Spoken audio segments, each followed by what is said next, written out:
Innovators Corner. I and Shalini are here yet again to the Innovators Corner, and the topic for today is what is Novelty. novelty. So, Shalini, opening remarks. I know it's Oh, a short topic, not too complex, very straightforward for the people who know about patents, but I think our basics should be clear. absolutely. Good evening, everybody. Hi, Priggya. So nice to see you after a week, and I hope your week is going well. Definitely. I hope your week is going well too, and after a marathon weekend. So, Yes, we did. All of us did a 10K, and it was fun. After first time after the pandemic, things have opened up, and it was good. great. Good to be Awesome. back running. So, opening remarks for novelty. I think it's one of the three cornerstones of patentability, the other two being non obviousness and industrial applicability. If you take away novelty, your patentability will collapse like a really bad pudding. And novelty comes from the Latin word that means new, and so obviously we are looking for something new in the patent. Yes. And I think the rest of today's talk should be on how someone assesses novelty and how does it show up as an objection. Correct. Absolutely. So very rightly said, Shalini. So for a product or a process to be patentable, there has to be three key elements. First one being novelty, second one being inventive step or non-obviousness, and third one being utility or industrial applicability. And so we say, like, on the base is the novelty. If novelty is not there, we cannot get a patent. The product or a process would not be patentable. That's why novelty is very, very important. So now, Shalini, before going into what is novel and what is not novel and how do Hmm. we analyze, I would ask you to clarify the difference between novelty and originality, because other the corresponding law, which is Copyright Act, it has Hmm. the requirement of originality, and a lot of people confuse novelty with originality. Like the dictionary definition of novelty also says that original or unique or new is novel, but in patents only new is novel, original or unique is not novel. So, Shalini, Right. can you explain something Okay. So, regarding yes. originality and new, Yes. unique? So, a slight change to what you said that uh, originality is Copyright. originality is copyright and originality cannot be novel, but I'll say that originality may sometimes be novel. Yeah, originality can be novel, but we need to But differentiate yes, okay, between so original. novel means absolutely new. In the objective sense, it means that it's brand new. Originality just means that it is something that is originally created by me. It Correct. may be novel, it may not be novel. Okay, it's just that it's not, I've not learned it elsewhere. So it's originally my work, Correct. but it could already be in existence. So in that case, it's not new. And Correct. copyright is a lower threshold of when they are examining something for copyright. It just needs to be original and it needs to be an expression, not an idea. That's all the requirement there is. Correct. Correct. And of course, the subject matter, that literary, dramatic, etc., etc. But in patentability, we are not looking at any of that. We are just saying that it has to be brand new, meaning it should not exist anywhere else in the world in any form. Correct. So let us take an example. I take an example of this pen a lot. So, for Okay. example, I have developed this pen at the same time. Shalini has also developed this pen, which are similar. And Shalini does not know that I am also developing this pen. So, Shalini's pen is also original, my pen is also original, and both can subside together, coexist together, and both of us can enjoy rights together. So Hmm. that is originality. This is not applicable to patent. For patent, if I have developed a pen, I have filed a patent application before Shalini. No matter Shalini has made another pen which is equivalent to this pen, she will not get a patent. Why? Because her invention would not be new. So Correct. it also means that the person who has developed first has the right to enjoy novelty, like he has developed something new. Right. So this is what is Very an well. example. Very well put. I think that original, just one closing remark on originality is that it originates from me, Correct. and that is why it is my original work. Beautifully said. It originates from the creator. That's why it's Creator. original. Right. Now, Absolutely. in terms of uh, when someone says that your invention lacks novelty, what does it mean to you? And how would you go about proving that your invention doesn't is actually novel? Okay. So in terms of patent, let me take again an example of this pen because I feel it is very easy to explain when we take a real time example. So for example, I have this pen. It has highlighter. It has an eraser which can erase the highlighter, and it also has a body. So it has three elements: the highlighter, the body, and an eraser which can erase the highlight. It will not erase the text, but it will erase the highlight. So if I have this pen and it has three elements, what I'll do is I'll map these elements in existing products, articles, patent application, and everywhere.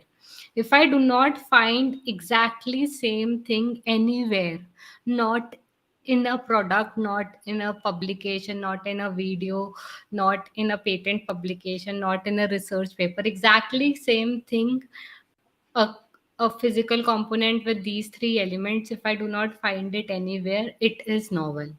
If I find a single application with all three elements in it, then my product would not be novel because it does not have a feature which does not exist in a document. So that So is to disprove novelty, I just need one single document. correct. And the opposite of novelty is anticipation. So Yes, when something anticipates your work, then that destroys your novelty. correct. Okay. So are there any real life cases that we should talk about? Real life cases we can talk about actually anything. So another example which comes to my mind is we have a safety pin, right? And we also have an all pin, but the utility of a safety pin is very very different than an all pin, and the shape of the safety pin is very different from an all pin. So at that time when safety pin would have been invented, people must not have thought that this all pin could be modified in a shape so that it can be used as a safety pin. So I think at that point safety pin was novel. So a quick bit of history here that the safety pin actually was invented first, Oh. and uh, nearly 40 years before the Alpin. Wow, that's new. I also did not know that. I have been looking into the patent surrounding commonplace objects. So I just found out this week that the safety pin was 40 years before the Alpin, and till the Alpin was patented, they used to still tie papers with either string or ribbon or sew Wow. it together. It took a long time for people to connect that, hey, I can put a pin or a gem clip into this. It's an example similar to, we have trolley bags, but trolley bags were developed so late in time. And initially people used to have a cart with the wheel and a box. They used to keep that box on the cart and they used to move that cart. They could not imagine that they can club these two things together and form a trolley bag. Yes. So the amazing thing is that everything that we know more or less today is, paper, phone, computer, has gone, is the version we use today is so different from the version that was first created. But these small things like wine bottle opener, safety pin, Alpin, gem clip, they have remained unchanged Correct. over the last 150 years. So that's, I find that such a small thing, but someone invented it and it's not even the sewing machine, it's not changed at all. But the other things that we use, paper used to be made out of cloth and waste material, and then now it's made up of synthetic pulp or whatever. So uh, anyway, we are digressing. Let's come back to novelty. So, Shalini, Dr. Thomas has a question. He's always there on our podcast. Thank you, Dr. Tom, for joining. Hi, Prigya and Shalini. Where does the conceive and reduce to practice? I see many provisional patents these days that carve out claims and that cover every conceivable thought. But obviously, they have never proved the application. Second question is it related to best mood? He says he likes our show. Thank you, Dr. Tom. Thank you, Tom. So you want to take that, or you want You me to can answer? you can start. Okay, so I'll tell you the first part I'll take is that you don't need to have a working prototype when you're Correct. going in for patenting. I don't think anyone is um, asking you for proof that you've reduced it to practice. You Correct. could personally have a little a windmill made out of paper, and then write your patent application. And I have actually seen that, and I've seen the patent get granted as well. So you don't need to show any working prototype. Although during the hearing prosecution, if there is a requirement, if the examiner doesn't understand the invention, or he wants more clarity and asks for pictures or images or videos, and you have it, then it does simplify your life. Yeah. But as a rule, it's not required. And what is the best mode question again? He says, is this related to best mood? Novelty is not related to best mode, in my opinion, right, Prigya? Yes, so best mode is very, very different than novelty. Best mode somewhere relates to utility. Like, what is the best utility of a product which you have prepared at the time of filing the patent? You need to disclose, it is important to note here that we need to disclose best mode at the best mode that we know at the time of filing the patent. Maybe after filing the patent we come to another conclusion. For example, paracetamol, which is used to cure fever, after filing the patent application we come to know that it is also used to cure pain. So that we don't need to disclose. Whatever is known at the time of filing and whatever is the best use of that product at the time of filing, that needs to be disclosed. So that is not related to novelty, but it is somewhere related to the best utility of the product. Right. Yes. So, Shalini, do we have another question from you? Well, I think we'll cover non-obviousness in the next talk, or in the next few weeks. But how can I, before I file for my patent, how can I ascertain the novelty of it? So, like I explained just now with the example of this pen, like we have three elements. What we'll do is we'll divide a product into elements. For example, element one is the eraser, element two is the body, element three is this uh, pen. So and we'll now map these features with the existing prior art available, and then see if, like, do we get a one product, one video, one article, or one patent application which discloses all these three features. Hmm. If it disclose, then we say this patent does not have novelty, or this product is anticipated. So Hmm. this is something that we do in a novelty search or a patentability search. So in the patentability search, we prepare this feature map, and then we try to map the features, and we give a report saying that, okay, these are the features that we found, and because of these features your product is or is not patentable, or is not novel. Hmm. Right. Yeah. And does definitiveness come into this or no?